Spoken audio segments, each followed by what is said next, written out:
You're not going to believe me, but it's happening. The PD Jinx is back, and Dallas Turner may not be a Falcon. So we've got some really good draft rumors to get to, less than a week away from the NFL draft. As Daniel Jeremiah, some call him like the Godfather, one of the original trailblazers of the NFL draft, hopped on a media call and talked about what he's hearing, and he mentioned Dallas Turner to the Atlanta Falcons. So we have that report and another one that I want to break down with you guys. But let's start with what Daniel Jeremiah said, where he said, I wouldn't just put it in ink that Dallas Turner is the pick there with the Atlanta Falcons. I think I would not rule out any of those other top guys there on the defensive line. Now, I don't know if Daniel Jeremiah is just trying to see me get absolutely wasted because I said, if Dallas Turner is not a Falcon, I'll get top 5 drunkest in my entire life and do a video on it. But we've got that right there from DJ saying, pump the brakes on Turner going to Atlanta. He may not be looking for houses near Flowery Branch on Zillow just yet. And then Field Yates from ESPN, he did a little bit of a write-up with potential round 1 surprises. And the team he mentioned, the Atlanta Falcons. Here's what he wrote. Anything but Turner to Atlanta at number 8 would qualify as a surprise. The fit makes too much sense for me to discount it, factoring in Turner's traits and the Falcons' massive need. But there are other options Atlanta could reasonably consider at that spot, including cornerback or wide receiver, depending on how the board falls. This is how you know, by the way, it is draft week. Because for the last 10 days, 2 weeks or so, we've gotten a lot of good mock drafts, and we've gotten little bits of crumbs. But now we're starting to get a whole cookie put together here. Now, it is just smoke screens at times and rumors, and often we hear teams don't even know what they're doing until within 24, 48 hours of the draft. So if you're hearing anything from a team source, it's kind of full of BS. But I think Field Yates and Daniel Jeremiah, they've got good sources. And while it might not be from a team source, it may just be a league consensus on where guys are going and what they're expecting to see. So let's say Atlanta, is open to other options other than Dallas Turner at pick number 8. I think these would be the 6 candidates. Rome Odunze, again, factoring in who could even be there at 8. I don't think Neighbors falls to 8. Laiatu Latu along with Turner. Byron Murphy, because Jeremiah pretty much named him out by name, so we're going to talk about him. And then Terrion Arnold and Quinyon Mitchell, 2 of the top corners in this draft that Atlanta brought in for a pre-draft visit. So before we look at those 6 players in more detail, quick reminder to subscribe to the channel. We're going to be going live here at Falcons Today for the first round of the NFL draft. I don't want you to miss out on that fun. Plus, we're going to be going live here on the channel on Wednesday before the draft to get you up to speed on everything surrounding Atlanta at pick number 8 and the other remaining picks they have over the weekend. Now, of those 6 names we just looked at, if I were the GM of the Atlanta Falcons and I had my pick of those 6 guys, I would go with Rome Odunze because I think Rome Odunze is going to make the best football player of all 6 of those players we just looked at. Is it Atlanta's biggest need? No, it is not. Can Atlanta have a good offense with Drake London and Darnell Mooney and Kyle Pitts and Bijan Robinson? Yeah, absolutely. I also could make an argument that they're going to be having a lot of 11 personnel sets, 1 running back, 1 tight end, 3 wide receivers, and that means you're going to want to have 3 starting caliber receivers. Right now, they've kind of got 2.5 in Drake London, Darnell Mooney, and Rondale Moore, and there's a huge drop-off after that. So even though wide receiver may not scream like a big need, I think for what Atlanta wants to do offensively and to be successful offensively, they should add another wide receiver. But of course, we're talking about a Raheem Morris-led team now. And he's going to want to go get defense, right? He's going to want to get himself a Dallas Turner, some pass rusher to get after the quarterback, because he is inheriting one of the worst pass rushing teams from last year and just the overall worst pass rushing franchise in NFL history. Now, if you're just waking up and you're like, can you catch me up to speed on who Dallas Turner is? Sure. The Spark Notes is 6'3", 247 pounds. So not a massive human being, but he wins with his speed. 4.46 40-yard dash. He's an outside linebacker, and he is running faster than a good chunk of wide receivers. Kind of compute that in your head. Those things aren't very common, but that's just how fast, how quick he is, what a great first step he has. He dominated at the combine, And not only does he have the athletic pedigree, but we just saw he's got the production to go along with it. Now, he's not a perfect edge rusher going into this draft. He's not one of the top prospects I've seen at this position because I don't think he is one of the better run stoppers. I worry about him setting the edge. If you put a tackle and a tight end on him, are they going to push him around a little bit? Because he doesn't have 260 to 270 pounds on him. He's going to win by beating the offensive tackle to a landmark on the field, knowing I'm faster than you, and there's nothing you can do about it. But in the NFL, tackles are really smart. And if you only have one club in your bag, teams are going to figure it out really quickly. Now, speaking of clubs in the bag, Laiatu Latu is probably the most well-rounded pass rusher. Like, if you need a guy that, and I hate to be a golf analogy guy, that can drive, chip, and putt, like, he's your man, right? He has a lot of moves to his game, and he's got a lot of production that backs it up.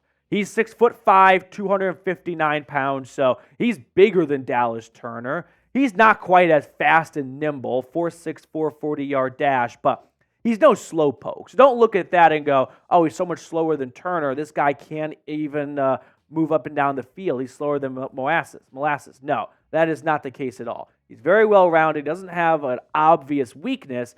The concerns are, at Washington, he was told he needed to retire due to medical reasons.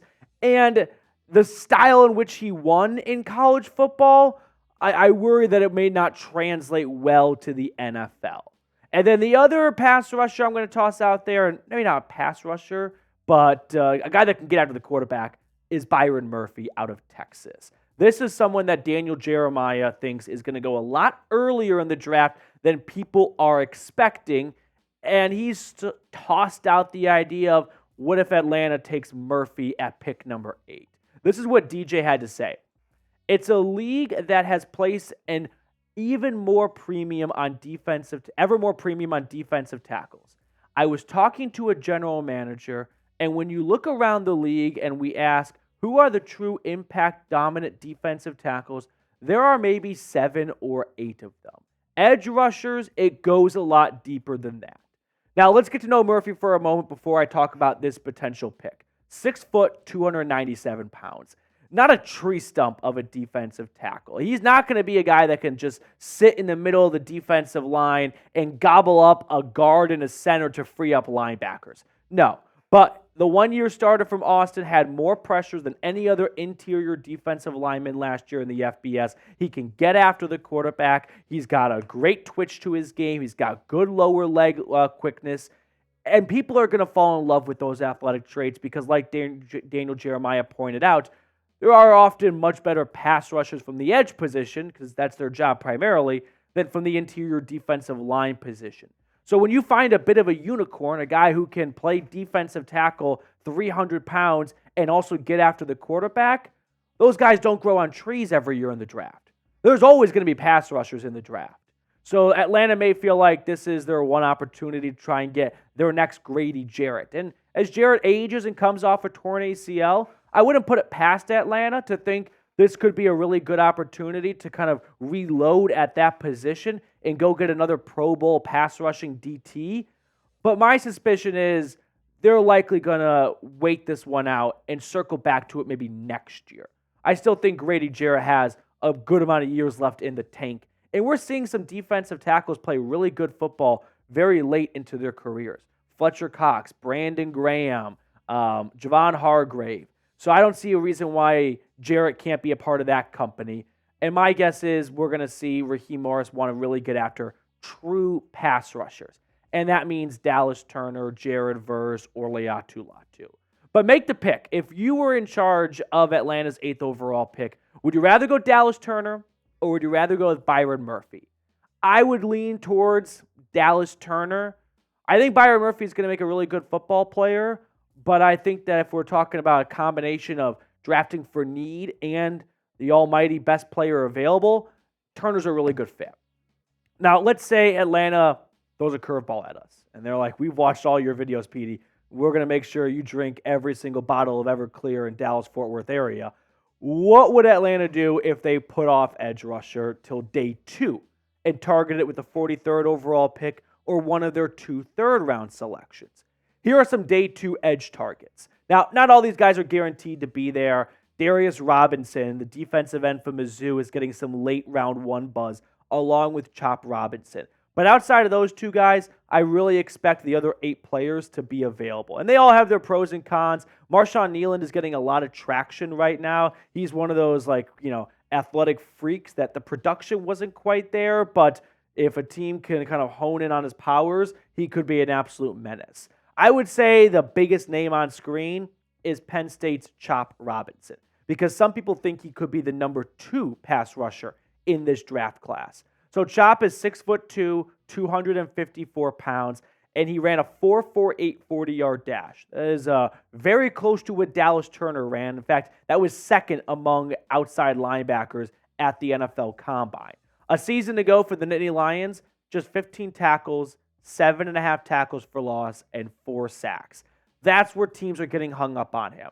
Athletically, he's got all the tools and traits you look for. Production-wise, it wasn't there at Penn State last year.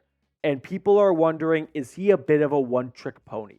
Is he just a really fast, I wouldn't say like a Leonard Floyd, because Leonard Floyd wasn't that fast coming out of UGA a decade ago now, but like a guy that's got one element to his game, and he's going to dominate in college in that, but it may not carry over to the pros very well. Hot take, I think Chop Robinson falls to round 2. I think we've been down this path before where during the pre-draft process, the word on the street is like hype up all these athletically gifted players. And then when the draft rolls around, that's not always the case. Like last year, there was a guy from Northwestern. You may not remember him, Aditamiwa Adibware, and he went to the Indianapolis Colts in round 4. And like Mel Kiper's final mock draft, I think, had him going round 1 because he was really gifted athletically, but didn't have the production. So I think Chop Robinson, well, I personally am not super high on him because I think if you can't take down offensive tackles in college football to get sacks, you're not going to wake up in the NFL one day and figure out how to do it, no matter how fast or strong you are.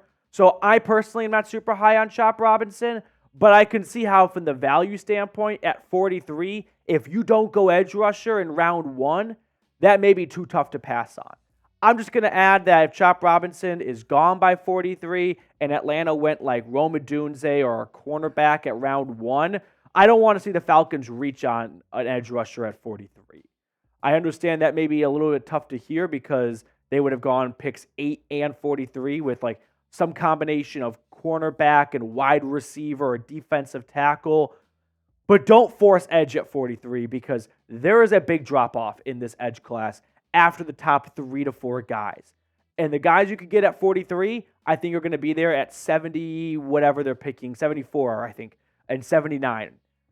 Don't force it at 43. Go get a starting cornerback. Go get a number 1 wide receiver or a number 2 wide receiver that can run well with Drake London. Like, go get a real proven football player. Don't just take Chris Braswell from Alabama because you feel the need to go get an edge rusher. What good is it if he's not going to be productive and you've wasted that pick because you were panicking? Now, before we get on to the rest of today's show, super duper quickly, Kirk Cousins jerseys are available for you all. So go to chatsports.com/Cousins if you want to get yourself a brand new Falcons jersey. Make sure to get it today because we all know these things can take a little while to come in the mail. Speaking of which, not to get political, I'm a big letter writer and I've got friends in Atlanta that I write letters to. And how about the Postmaster General just getting completely ripped apart? What is going on with Atlanta's post office? But that's for another different episode. Get yourself a Kirk Cousins jersey because who knows how long it'll take to get delivered to you if you live in Atlanta. Now, let's say the Falcons go cornerback round 1, wide receiver round 2, or vice versa. Plan B is then Jonah Ellis in round 3. Like if they wanted to get Chop Robinson in round 2, but he was taken before them, I think the next plan is don't force a pick at 43 at edge rusher that's 30 slots higher than where he should go. I would wait till round 3 and go get Caden Ellis' brother, Jonah Ellis. The production last year for the Utes was incredible. 16 tackles for loss and 12 sacks. Now, sometimes we see this type of production, and it was players that were fifth-year seniors going up against 19-year-old right tackles. Like, cool, you can pick on the younger guy. That's not going to work in the NFL. Jonah Ellis is young. He's 21, 22 years old. He is not some like grown man playing against kids. 6'2", 248 pounds. So he's not going to be a true edge setting player when it comes to setting up a perimeter and containing the run inside of him. But he's got an incredible wicked first step. I can't believe I said the word wicked. I'm not from Boston. He wins with speed. And you've got the Ellis connection. I think that alone gives it 10 extra points. They're just going to play faster and stronger if they're on the field together. They're going to have that brother relationship. There's going to be great celebrations that happen. It's going to create great content. Who says no? Who says no?